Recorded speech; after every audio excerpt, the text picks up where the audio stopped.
Good morning student, मैं Pramod Kumar Gupta chemistry teacher. आपका online class में स्वागत है। बच्चों, मैं आप लोगों को 11वीं सी केमिस्ट्री पढ़ा रहा था। Chapter concept of mole and molar mass में आज हमारा 8वां लेक्चर है, जिसमें बच्चों आज का टॉपिक है विलयनों की सांद्रता व्यक्त करने की विधियाँ। तो विलयनों की सांद्रता व्यक्त करने की विधियाँ बताने से पहले मैं आप लोग को सांद्रता की परिभाषा बताऊंगा। तो सुनिएगा आप लोग। विलयन के 1 लीटर या यूनिट आयतन मीन्स 1 लीटर 2 लीटर विलयन के यूनिट आयतन या एक निश्चित आयतन में उपस्थित विलय की मात्रा विलयन की सांद्रता कहलाती है। एक बार फिर डेफिनेशन सुनिएगा। विलयन के यूनिट आयतन या निश्चित आयतन मीन्स क्या है? 1 2 3 लीटर आप जो भी ले सकते हैं। विलयन के यूनिट आयतन निश्चित आयतन में विलय की मात्रा विलयन की सांद्रता कहलाती है। विलयनों की सांद्रता व्यक्त करने की बच्चों 2 विधियां हैं। एक भौतिक यूनिटों में सांद्रता व्यक्त करने की विधियां और दूसरा है रासायनिक यूनिटों में सांद्रता व्यक्त करने की विधियां। तो देखिएगा, यहाँ मैं आप लोगों को मैंने बताया विलयन की सांद्रता ज्ञात करने की 2 विधियां हैं। एक हमारा क्या है? भौतिक यूनिटों में सांद्रता ज्ञात करने की विधियां। भौतिक यूनिटों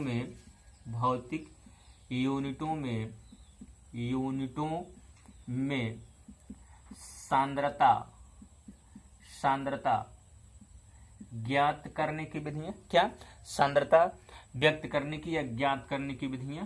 व्यक्त करने की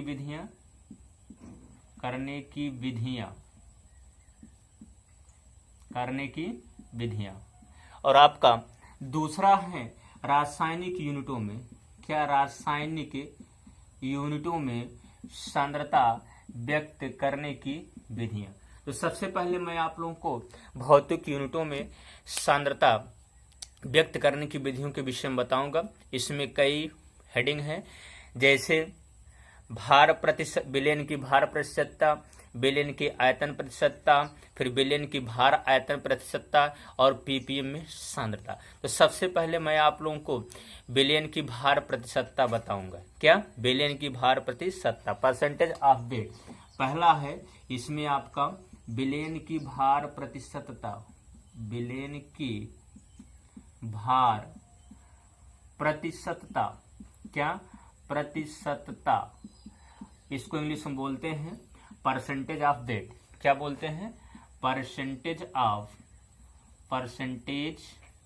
of weight, VEIGHT, percentage of weight. ठीक, तो इसकी डेफिनेशन सुनिएगा बच्चों।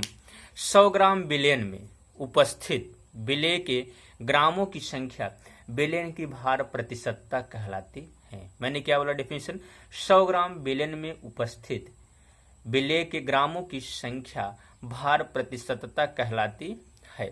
देखिएगा, विलयन की जो भार प्रतिशतता होती है, फार्मूला होता है बच्चों भार प्रतिशतता। मैंने ऐसे नोट कर दिया। विलयन की भार प्रतिशतता बराबर होता है क्या? विलय का भार किसमें बच्चों रहेगा? ग्राम में। किसमें? ग्राम में। अपान क्या होता है? विलयन का भार। क्या? विलयन का भार किसमें रहेगा बच्चों? ये भी रहेगा किसमें? ग्राम में। क्या रहेगा? ग्राम में। और आपका गुणे क्या हो जाएगा? 100 हो जाएगा। क्या हो जाएगा? 100। देखिएगा फार्मूला क्या हो जाएगा?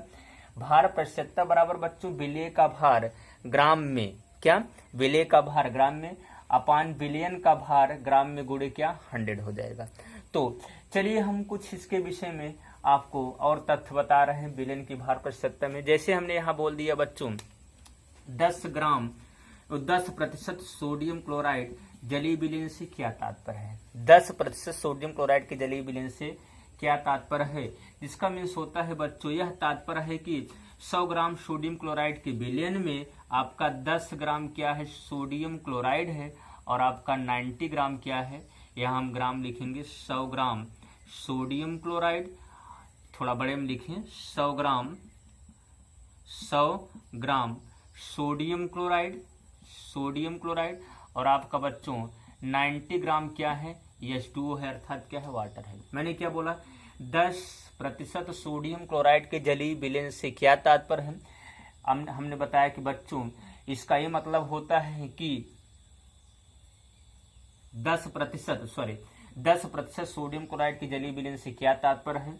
इसका यह मतलब होता है बच्चों 100 ग्राम सोडियम क्लोराइड के जलीय विलयन में आपका 10 ग्राम सोडियम क्लोराइड और 90 ग्राम क्या है? वाटर है, अर्थात क्या है? H2O है। चलिए इसी प्रकार से हम क्या कर लेते हैं बच्चों, 15% यूरिया के जलीय विलयन से क्या तात्पर्य है? इसका मतलब होता है 100 ग्राम यूरिया के जलीय विलयन में 15 ग्राम क्या है बच्चों? यूरिया है। क्या है?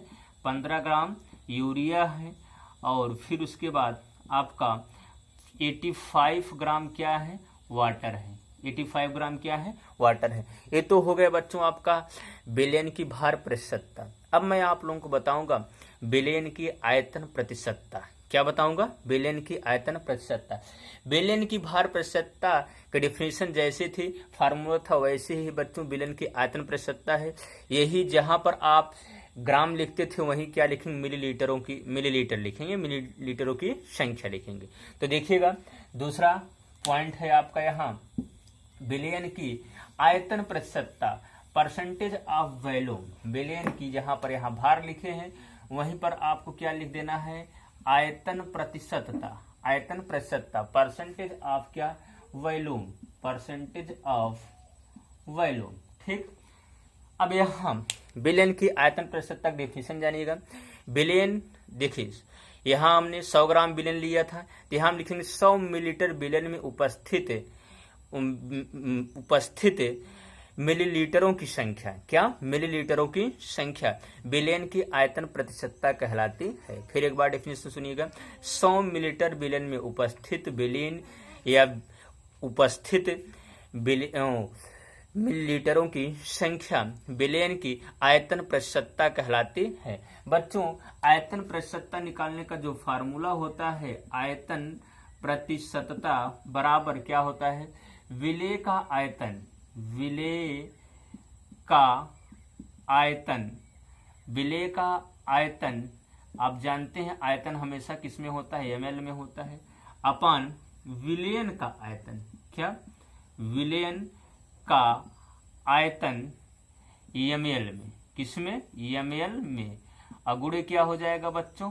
100 हो जाएगा। क्या हो जाएगा? 100। ये तो हो गया आपका आयतन प्रतिशतता निकालने का फार्मूला। अब देखिए इसके तथ्य और क्या है, इंपॉर्टेंट बात क्या है। जैसे हमने ले लिया कि यहाँ पर 75% आयतन की मतलब 75% एल्कोहल के जलीय विलयन से क्या तात्पर्य है? अब दोनों यहाँ पर लिक्विड है, एल्कोहल भी लिक्विड होता है, जलीय विलयन भी मतलब आपका जल भी लिक्विड है। तो यहाँ क्या निकला जाए? उसका आयतन प्रतिशतता निकला। मैंने क्या बोला? 75% एल्कोहल के जलीय विलयन से क्या तात्पर्य है? तो बच्चों 75% एल्कोहल के जलीय विलयन से यह तात्पर्य है कि यहाँ 100 मिलीलीटर एल्कोहल के जलीय विलयन में आपका 75% क्या है? एल्कोहल है, अर्थात हम कह सकते हैं एथिल एल्कोहल ले लेते हैं। 75% क्या है? वो यहाँ 75 ml एथिल एल्कोहल है और आपका यहाँ 25 ml क्या? 25 ml क्या है बच्चों? वाटर है। कितना है? 25 ml क्या है? वाटर। मैंने क्या बोला? 75% एथिल एल्कोहल के जलीय विलयन से क्या तात्पर्य है? तो यहाँ इसका यही तात्पर्य है कि 100 मिलीलीटर एल्कोहल एथिल एल्कोहल के जलीय विलयन में 75 ml एथिल एल्कोहल है और 25 ml क्या है बच्चों? वाटर है। ठीक, इसी प्रकार से हमने ले लिया बच्चों यहाँ दूसरा एग्जाम्पल और ले लिया। यहाँ जैसे ले लिया 25% एथिल एल्कोहल के जलीय विलयन से क्या तात्पर्य है? अपोजिट हो जाएगा उसका। 25% एल्कोहल के जलीय विलयन एथिल एल्कोहल के जलीय विलयन से यही तात्पर्य है बच्चों 25 ml क्या है? एथिल एल्कोहल है और 75 ml क्या है? आपका वाटर है। क्या है? वाटर है। ठीक, ये तो हो गया आपका विलयन की आयतन प्रतिशतता। अब मैं आप लोगों को विलयन की भार आयतन प्रतिशतता बताने जा रहा हूं। ध्यान से आप लोग देखिएगा, विलयन की भार आयतन प्रतिशतता दोनों बताना है। ये आपका तीसरा पॉइंट है, विलयन की भार आयतन प्रतिशतता। विलयन की भार आयतन प्रतिशतता। क्या? विलयन की भार आयतन प्रतिशतता, अर्थात हम कह सकते हैं बच्चों यहाँ ये आपका हो जाएगा विलयन की भार आयतन प्रतिशतता, percentage wait and volume of solution. ठीक, यहाँ इसकी इंग्लिश हो जाएगी। चलिए यहाँ इसकी डेफिनेशन देखिएगा। यहाँ सेम वैसे ही थोड़ा सा अंतर रहेगा बच्चों। यहाँ बिलियन के 100 मिलीलीटर बिलियन में उपस्थित पदार्थ के या विलेय के ग्रामों की संख्या, क्या 100 मिलीलीटर बिलियन में उपस्थित विलेय के ग्रामों की संख्या बिलियन की भार आयतन प्रतिशतता कहलाती है। ठीक, एक बार फिर डेफिनेशन सुनिएगा। 100 मिलीलीटर बिलियन में उपस्थित विलेय के ग्रामों की संख्या, किसके ग्रामों की, मिलीलीटरों की संख्या नहीं, ग्रामों की संख्या बिलियन की भार आयतन प्रतिशतता कहलाती है। ठीक, तो यहाँ पर बच्चों ये हो गया। फिर आप अगला है पॉइंट तीसरा, अर्थात आप चौथा पॉइंट है पीपीएम में सांद्रता। क्या पीपीएम में सांद्रता, पीपीएम में सांद्रता, पीपीएम मीन्स होता है पार्ट्स पर मिलियन। पार्ट्स पर मिलियन में क्या करना है बच्चों, कॉन्सेंट्रेशन, सांद्रता हमें ज्ञात करना है। तो बिलियन के 1 मिलियन मीन्स, डेफिनेशन सुनिएगा, बिलियन की 1 मिलियन मीन्स होता है बच्चों 10 लाख। कितना होता है, 10 लाख। तो बिलियन के 1 मिलियन में उपस्थित ग्रामों की संख्या, उपस्थित क्या, ग्रामों की संख्या या पदार्थ के ग्रामों की संख्या क्या कहलाती है, पीपीएम में सांद्रता कहलाती है। और जो 1 मिलियन होता है बच्चों वो 10⁶ के क्या होता है, बराबर होता है। कितना होता है, 10⁶ के बराबर, अर्थात 10⁶ बराबर 10 लाख भी होता है। तो बच्चों पीपीएम में सांद्रता, पीपीएम में सांद्रता बराबर होता है पदार्थ का भार, क्या, पदार्थ का भार ग्राम में, पदार्थ का भार ग्राम में, अपान क्या हो जाएगा बच्चों, यहाँ बिलियन का भार, क्या, विलियन का भार ग्राम में, ग्राम गुणे क्या हो जाएगा 10⁶, क्योंकि हमें किस में निकालना है, पीपीएम में सांद्रता निकालना है। अगर बच्चों हमें पीपीएम में किसी सॉलिड पदार्थ की पीपीएम में सांद्रता निकालना होता है तो ये फार्मूला लगाते हैं, पीपीएम में सांद्रता पदार्थ का भार बटे ग्राम, भार ग्राम में अपान बिलियन का भार ग्राम में, यहाँ गुणे क्या हो जाएगा 10⁶। अब देखिए अगर लेकिन हमारा बच्चों क्या हो, अगर कोई पदार्थ द्रव में है तो उसको पीपीएम में सांद्रता निकालने के लिए यहाँ क्या लिखना पड़ेगा, पदार्थ का आयतन ml में अपान बिलियन का आयतन क्या लिखना पड़ेगा, ml में। अगर हमें मोलों की संख्या किसी पदार्थ की मात्रा में पीपीएम में सांद्रता निकालना है तो वहां क्या लिखना पड़ेगा, पीपीएम में सांद्रता बराबर पदार्थ के मोलों की संख्या अपान क्या हो जाएगा, यहाँ गैस के अणुओं या मोलों की संख्या, कोई गैस हो, क्या हो, गैस हो, तो गैस की सांद्रता कैसे निकाली जाती है, तो गैस के अणुओं या मोलों की संख्या अपान गैस के अणुओं या पदार्थ के अणुओं या मोलों की संख्या अपान क्या हो जाएगा, गैस के अणुओं या मोलों की संख्या गुणे 10⁻⁻⁻ क्या हो जाएगा 6। यही आपका क्या है बच्चों, फार्मूला है। आज के लिए बस इतना ही। मैं आप लोगों को अगले टर्न पर रासायनिक यूनिटों में सांद्रता व्यक्त करने की विधियां बताऊंगा। Thank you. जय हिंद, जय भारत।